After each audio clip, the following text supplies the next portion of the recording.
8 de julio, Mateo 9, 18, 26, del libro Hablar con Dios, el tema Encontrar a Cristo en la iglesia.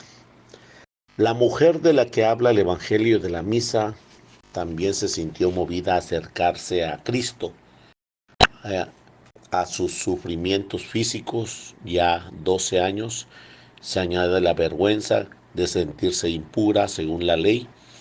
En el pueblo judío se consideraba impuro no solamente la mujer afectada de una enfermedad de este tipo, sino todo lo que ella tocaba. Por eso, para no ser notada por la gente, se acercó a Jesús por detrás y tomó tan solo su manto.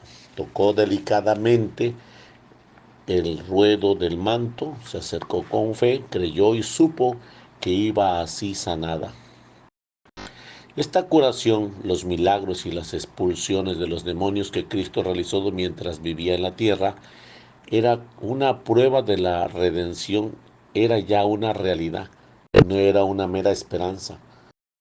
Esta gente que se acercaba hasta el Maestro son como el anticipo de la devoción de los cristianos de la Santísima Humanidad de Cristo. Después, cuando estaba próximo a marcharse al cielo junto al Padre, sabiendo que siempre andaría necesitado de él, dispuso los medios para que en cualquier tiempo y lugar pudieran recibir las infinitas riquezas de la redención. Fundó la iglesia bien visible y localizable, y con ella ocurre algo parecido a lo que buscaban aquellas gentes en el Hijo de María. Estar en la iglesia es estar con Jesús. Unirse a este redil es unirse a Jesús. Pertenecer a esta sociedad es ser miembro del cuerpo de Cristo. Solo en ella encontramos a Cristo, al mismo Cristo, aquel que esperaba al pueblo elegido. Quienes pretenden ir a Cristo dejando a un lado la iglesia o incluso maltratándola podrían un día llevarse la misma sorpresa que San Pablo en el camino de Damasco. Soy yo Jesús a quien tú persigues. Y no dice, resalta San Beda, ¿por qué persigues a mis miembros?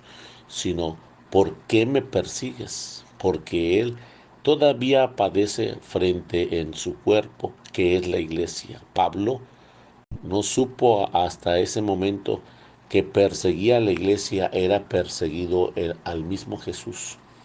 Más tarde, cuando hable sobre ella, lo hará describiéndolo como el cuerpo de Cristo o simplemente como Cristo y a los fieles como sus miembros. No es posible amar, seguir o escuchar a Cristo sin amar. No es posible amar, seguir o escuchar a Cristo sin amar, seguir, escuchar a la iglesia, porque ella es la presencia sacramental y misteriosa y a la vez de nuestro Señor que prolonga su misión salvífica en el mundo hasta el final de los tiempos. Nadie puede decir que ama a Dios si no acoge el camino con Jesús en la iglesia, establecido por el mismo Dios. Este es mi Hijo amado, escúchenlo. Y resulta ilógico la pretensión de ser amigo de Cristo despreciando su palabra y sus deseos. Aquellas gentes que llegan de todas partes encuentran en Jesús a alguien que con autoridad les habla de Dios. Él mismo es la palabra divina hecha carne. Encuentra a Jesús, Maestro, y ahora quedan vinculados a Él cuanto acepta la doctrina de la Iglesia. El que a vosotros oye, a mí me oye, y el que a ustedes desecha, a mí me desecha. Jesús es además Redentor nuestro. Es el sacerdote poseedor del único sacerdocio que se ofreció a sí mismo como propiciación por los pecados. Cristo no se apropia la gloria de ser sumo sacerdote, sino que se le otorga al que le dijo, tú eres mi hijo. A Jesús, sacerdote y víctima, que honra a Dios Padre y nos santifica ahora a nosotros. Nos unimos en cuanto participamos de la vida de la iglesia, de sus sacramentos en particular, que son como canales divinos por los que fluye la gracia hasta llegar a las almas. Cada vez que le recibimos nos ponemos en contacto con Cristo mismo, fuente de toda gracia. A través de los sacramentos, los méritos infinitos de Cristo nos ganó, alcanza a los hombres de todas las épocas y son para todos firme esperanza de vida eterna. En la Sagrada Eucaristía que Cristo mandó celebrar en la iglesia, renovamos su oblación e inmolación. Este es mi cuerpo que es entregado por ustedes. Hagan esto en memoria mía. Y solo en la Sagrada Eucaristía nos garantiza esa vida que Él nos ha ganado. Así alguno, si alguno come de este pan, vivirá para siempre, y el pan que yo le daré es mi carne, vida del mundo.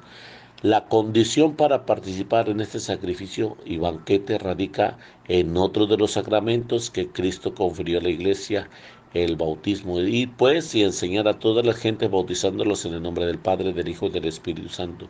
Y el que crea y fuera bautizado se salvará. Y si nuestros pecados nos han apartado de Dios, también la iglesia en medio de este es el medio para sustituir nuestra condición de miembros vivos del Señor.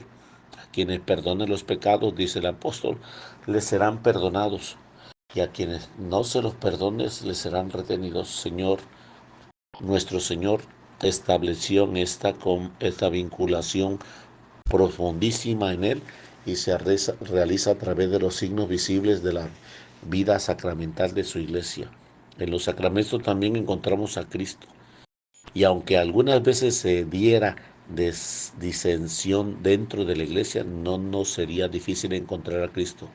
La mayoría o minorías poco significativas cuando se trata de encontrar a Jesús en el Calvario, estaba su madre con unas pocas mujeres y un adolescente. Pero allí, a pocos metros, estaba Jesús. En la iglesia también sabemos dónde está el Señor. Yo te daré, declaró Pablo, las llaves del reino de los cielos, declaró a Pedro. Cuanto atares en la tierra será atado en el cielo, y cuanto desatares en la tierra será desatado en el cielo. Y ni siquiera la negación de Simón fueron suficientes para revocar estas poderosas palabras. El Señor, una vez resucitado, lo confirmó de modo solemne: apacienta mis corderos, apacienta mis ovejas. La iglesia está donde está Pedro y sus sucesores, los obispos, en comunión con él.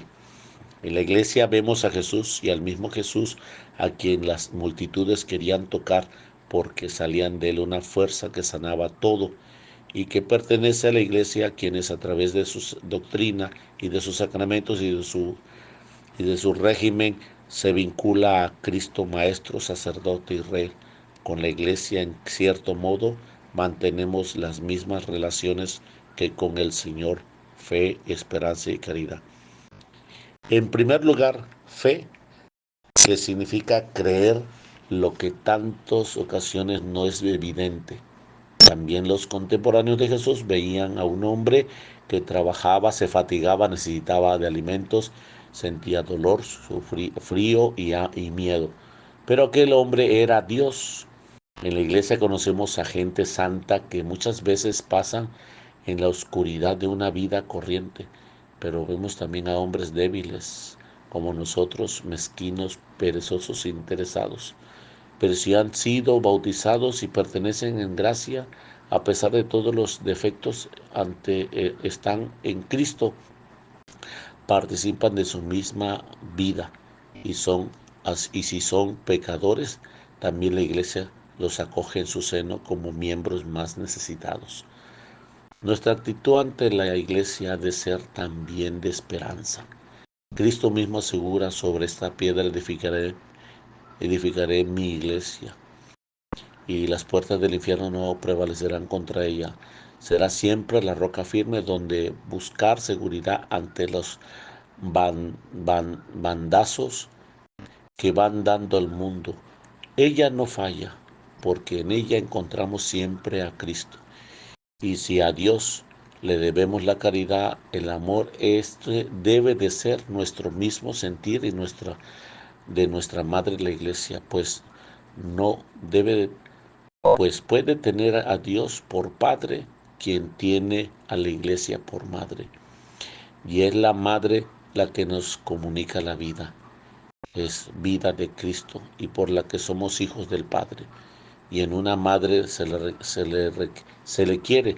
Solo los malos hijos pertenecen indiferentes, a veces hostiles, hacia quien le dio el ser. Nosotros tenemos una buena madre, por eso nos duele tanto las heridas que le producen los de afuera y los de dentro y las enfermedades que pueden sufrir otros miembros. Por eso, como buenos hijos, procuremos no airar las miserias humanas, pasadas o presentes, de tales o cuales cristianos constituidos o no en autoridad, no de la iglesia que es santa y tan misericordiosa que ni los pecadores niegan su solicitud maternal. ¿Cómo hablar de ella con frialdad o dureza o con desgarro? ¿Cómo se puede permanecer imparcial ante una madre? No solo somos, ni siquiera ni queremos serlo. Lo suyo es lo nuestro y no se nos puede pedir una postura de neutralidad propio de un juez frente a otro, a un reo, pero no de hijos en relación a su madre. Somos de Cristo cuando somos de la iglesia. En ella nos hacemos miembros de su cuerpo, que concibió gestos y alumbró Nuestra Señora.